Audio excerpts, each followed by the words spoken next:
Hi there, it's Mrs. Harrington from Bradley Hills. I miss you all and hope you're all doing well.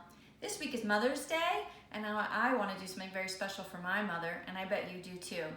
In honor of Mother's Day, I'm going to read Rosemary Wells' Hazel's Amazing Mother. I hope you enjoy this story. Hazel's mother gave Hazel a nickel and a kiss and said, "Buy something nice for our picnic."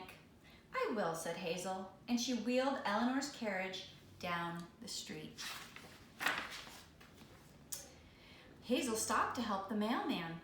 "I see Eleanor has new shoes," said the mailman. "My mother made them," said Hazel. Eleanor's shoes were sky blue silk. "Good morning," said the policeman. "I see Eleanor has a new dress." "My mother made it," said Hazel. Eleanor's dress was calico with a French lace trim. "Such a pretty doll," said the baker. "My mother made her," said Hazel. The baker gave Hazel a buttercream rose. Hazel bought 2 cookies from the baker, one for herself and one for Eleanor. But since Eleanor couldn't open her mouth, Hazel ate them both. That sounds like a pretty good idea to Mrs. Harrington. With her last 3 pennies, she bought some grapes from the fruit lady and a piece of toast with jam from the jelly man. "Can you find your way home, little girl?" asked the fruit lady. "Oh yes," answered Hazel. But at the next corner, Hazel made a wrong turn. After that, she took another wrong turn and another, until she found herself on a lonely hilltop in a part of town where she had never been before. "Don't worry, Eleanor," said Hazel.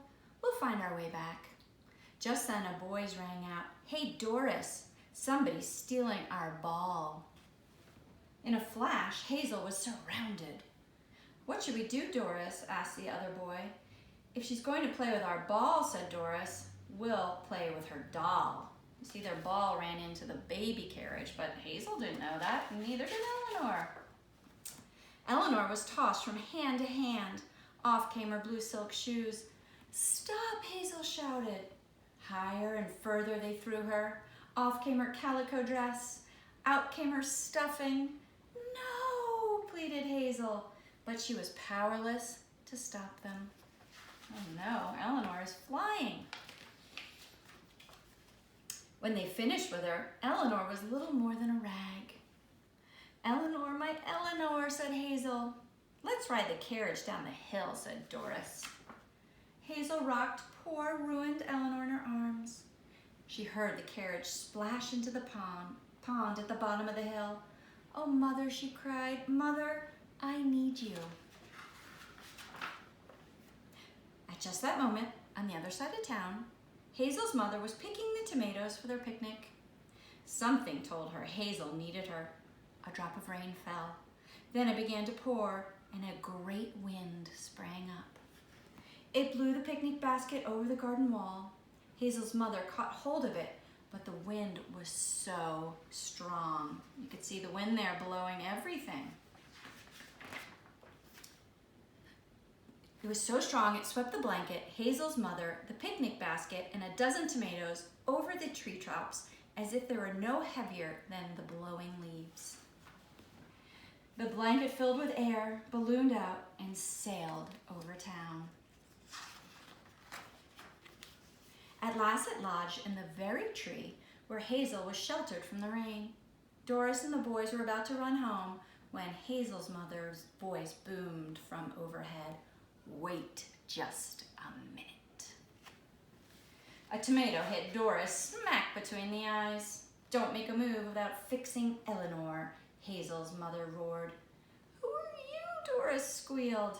"It's my mother," said Hazel. "Find Eleanor's dress and shoes," rumbled Eleanor's mother. "Restuff her and sew her up as good as new." Hazel's mother tossed her pocket sewing kit down to Doris. It was followed by 3 more tomatoes. The boys quivered like jello.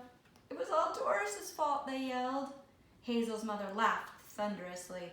"Fish that carriage out of the pond and clean it up," she told them.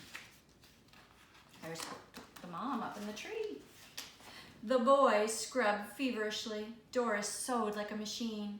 Above them, the sun came out and the clouds slipped away. Eleanor's carriage worked without a squeak. Eleanor was perfect except for her eyes, which Doris could not find in the grass. The moment Doris and the boys left, Hazel's mother dropped to the ground. Hazel's mother found the eyes and sewed them back on while Hazel ate a sandwich. "Oh, Mother," said Hazel, "how did you do it?" "It must have been the power of love," said Hazel's mother. Then they packed up and went home. Hazel took 2 ladyfingers, one for herself and one for Eleanor. But since Eleanor couldn't open her mouth, Hazel ate them both. Well, I hope you enjoyed this story, and please help celebrate your mom with this very special Mother's Day. Just a simple "I love you" will do the trick. Have a wonderful day.